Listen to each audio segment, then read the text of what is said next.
Hello everyone, welcome back to Sankala YouTube channel. So ಇವತ್ತು ನಾನು orange juice ರೆಸಿಪಿನ ತೊಗೊಂಡು ಬಂದಿರೋದು.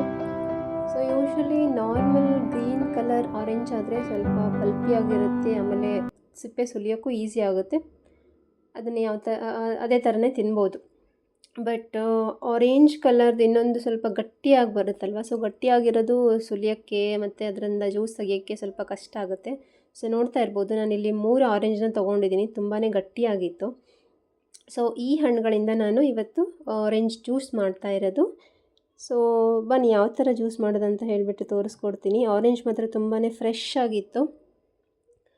ಈ ಆರೆಂಜ್ನ ನಾವು ನೀಟಾಗಿ ಅದ್ರ ಮೇಲ್ಗಡೆ ಇರೋಂತಹ ಸಿಪ್ಪೆನ ತೆಗಿಬೇಕು. ಸೊ ಕೈಯಿಂದ ತೆಗಿಯೋಕ್ಕೆ ಸ್ವಲ್ಪ ಕಷ್ಟ ಆಗುತ್ತೆ ಇದು ಆರೆಂಜ್ ಜ್ಯೂಸ್ ಮಾಡೋಕ್ಕೆ. ಸೊ ಅದಕ್ಕೆ ನಾನು ನೈಫಿಂದ ಅದ್ರ ಮೇಲ್ಗಡೆ ಇರೋಂತಹ ಸಿಪ್ಪೆನೆಲ್ಲ ಸಪ್ರೇಟ್ ಮಾಡಿಕೊಂಡೆ.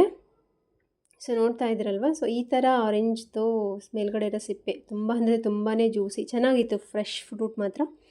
ಸೊ ಈ ಥರ ನಾನು ಎಲ್ಲ ಸಪ್ರೇಟ್ ಮಾಡಿಕೊಂಡು ಅದರೊಳಗಡೆ ಇರೋಂತಹ ಪಲ್ಪ್ದು ಅದನ್ನು ಸಪ್ರೇಟ್ ಮಾಡಿದೆ.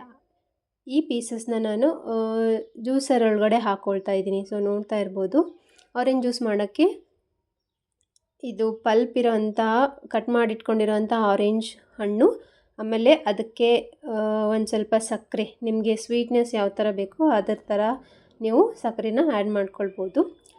ನಿಮಗೆ ಟೇಸ್ಟ್ ಗೊತ್ತಾಗ್ಬಿಡುತ್ತೆ, ಹಣ್ಣು ಹುಳಿ ಇದೆಯೋ ಅಥವಾ ಸ್ವೀಟ್ ಆಗಿದೆಯೋ ಅಂತ. ಒಂದು ಸ್ವಲ್ಪ ಗಟ್ಟಿಯಾಗಿದ್ದರೆ ಅದು ಹುಳಿಯಾಗಿ ಬರುತ್ತೆ, ಸ್ವಲ್ಪ ಸಾಫ್ಟಾಗಿದ್ದರೆ ಅದು ಫ್ರೂಟ್ ಸ್ವಲ್ಪ ಸ್ವೀಟಾಗಿರುತ್ತೆ. ಸೊ ನೋಡ್ಕೊಂಡ್ಬಿಟ್ಟು ನೀವು ಸಕ್ಕರೆನ ಆ್ಯಡ್ ಮಾಡ್ಕೊಳ್ಳಿ. ಆಮೇಲೆ ಒಂದು ಸ್ವಲ್ಪ ಕೋಲ್ಡ್ ವಾಟರ್ ಬೇಡ, ನೀವು ಡೈರೆಕ್ಟಾಗಿ ಐಸ್ ಕ್ಯೂಬ್ನೂ ಆ್ಯಡ್ ಮಾಡ್ಕೋಬೋದು. ನಾನಿಲ್ಲಿ ಕೋಲ್ಡ್ ವಾಟರ್ನ ಆ್ಯಡ್ ಮಾಡ್ಕೊಂಡಿದ್ದೀನಿ. ಸೊ ಇದನ್ನು ಎಲ್ಲ ಹಾಕಿಬಿಟ್ಟು ನಾವು ಜ್ಯೂಸರ್ಗೆ ಮಿಕ್ಸಿ ಜಾರ್ಗೆ ಹಾಕ್ಕೊಳ್ಳೋಣ. ಸೊ ನೋಡ್ತಾ ಇದ್ದೀರಲ್ವ, ಸೊ ಆರೆಂಜಲ್ಲಿ ವಿಟಮಿನ್ ಸಿ ತುಂಬಾ ಹೆಲ್ತ್ ಬೆನಿಫಿಟ್ಸ್ ಇದೆ. ಸೊ ನೀವು ಡೈರೆಕ್ಟಾಗಿ ಹಣ್ಣು ಸಹ ಸೇವನೆ ಮಾಡ್ಬೋದು, ಇಲ್ಲಾಂದರೆ ಈ ಥರ ಜ್ಯೂಸ್ ಮಾಡಿಕೊಂಡು ಸಹ ಕುಡಿಬೋದು. ಸೊ ಡೈರೆಕ್ಟಾಗಿ ತಿನ್ನಬೇಕಾದ್ರೆ ಅದು ಪಲ್ಪು ನಾವು ಆಲ್ಮೋಸ್ಟ್ ವೇಸ್ಟ್ ಮಾಡ್ತೀವಿ, ಅದನ್ನೆಲ್ಲನೂ ಒಂದೇ ಟೈಮು ತಿನ್ನಲ್ಲ. ಸೊ ಅದರ ಸಲುವಾಗಿ ನಾನು ಇವತ್ತು ಈ ಆರೆಂಜ್ ಫ್ರೂಟಿಂದ ಜ್ಯೂಸನ್ನ ಮಾಡ್ತಾಯಿದ್ದೀನಿ. ಸೊ ನಿಮಗೆ ಆರೆಂಜು ಫ್ರೂಟ್ ಒಳಗಡೆ ಜ್ಯೂಸು ಮಾಡ್ಕೊಳ್ಬೋದು, ಇಲ್ಲಾಂದರೆ ಮಿಲ್ಕ್ ಶೇಕು ಮಾಡ್ಬೋದು. ಮಿಲ್ಕ್ ಶೇಕ್ ಒಳಗಡೆ ಜಸ್ಟ್ ಮಿಲ್ಕ್ ಹಾಕಿಬಿಟ್ಟು ಅದರಲ್ಲಿ ಒಂದು ಸ್ವಲ್ಪ ಡ್ರೈ ಫ್ರೂಟ್ಸ್ ಹಾಕ್ಕೊಂಡ್ರೆ ಇನ್ನೂ ಚೆನ್ನಾಗಿರುತ್ತೆ ರುಚಿ. ಸೊ ನಾನಿವತ್ತು ಇಲ್ಲಿ ನಿಮಗೆ ರೆಸಿಪಿ ತೋರಿಸ್ತಾ ಇರೋದು ಆರೆಂಜ್ ಜ್ಯೂಸು. ಸೊ ಈ ಥರ ಮಿಕ್ಸಿಲಿ ಹಾಕ್ಕೊಂಡ್ಬಿಟ್ಟು ಅದರ ಮೇಲ್ಗಡೆ ಇರೋವಂಥ ಅದು ಪಲ್ಪ್ದು ಸಿಪ್ಪೆ ಏನಿರುತ್ತಲ್ವ, ಅದನ್ನೆಲ್ಲ ನಾವು ಛಾನಿ ಮುಖಾಂತರ ಸಪ್ರೇಟ್ ಮಾಡ್ಕೊಳ್ಬೇಕು. ಸೊ ನೋಡ್ತಾ ಇದ್ದೀರಲ್ವ, fresh fruit, fresh juice. So ಈ ಥರ ನಾವು ಛಾನಿ ಒಳಗಡೆ ಅದರೊಳಗಡೆ ಇರೋಂಥ ಅದು ಸಿಪ್ಪೆನೆಲ್ಲ ಸಪ್ರೇಟ್ ಮಾಡಬೇಕು ಜ್ಯೂಸಿಂದ.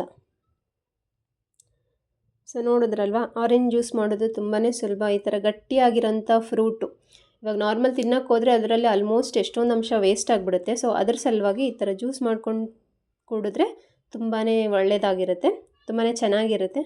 ಸೊ ಹೋಪ್ ನಿಮಗೆ ಈ ಆರೆಂಜ್ ಜ್ಯೂಸ್ ರೆಸಿಪಿ ಇಷ್ಟ ಆಯಿತು ಅಂತ ಅಂದ್ಕೊಳ್ತೀನಿ. ನೀವು ಮನೇಲಿ ಯಾವತ್ತಾದರೂ ಆರೆಂಜ್ ಹಣ್ಣು ತೊಗೊಂಡು ಬಂದಿದ್ದರೆ ಈ ಥರ ಜ್ಯೂಸ್ ಮಾಡಿಕೊಂಡು ಕುಡೀರಿ ಅಂತ ಹೇಳ್ತೀನಿ. ಹೋಪ್ ನಿಮಗೆ ಈ ವಿಡಿಯೋ ಇಷ್ಟ ಆಯಿತು ಅಂತ ಅಂದ್ಕೊಳ್ತೀನಿ. ಇಷ್ಟ ಆಗಿದರೆ ಚಾನಲ್ನ ಸಬ್ಸ್ಕ್ರೈಬ್ ಮಾಡಿ, ಲೈಕ್, ಶೇರ್, ಕಮೆಂಟ್ ಮಾಡಿ ಅಂತ ಹೇಳ್ತಾ, thank you for watching this video.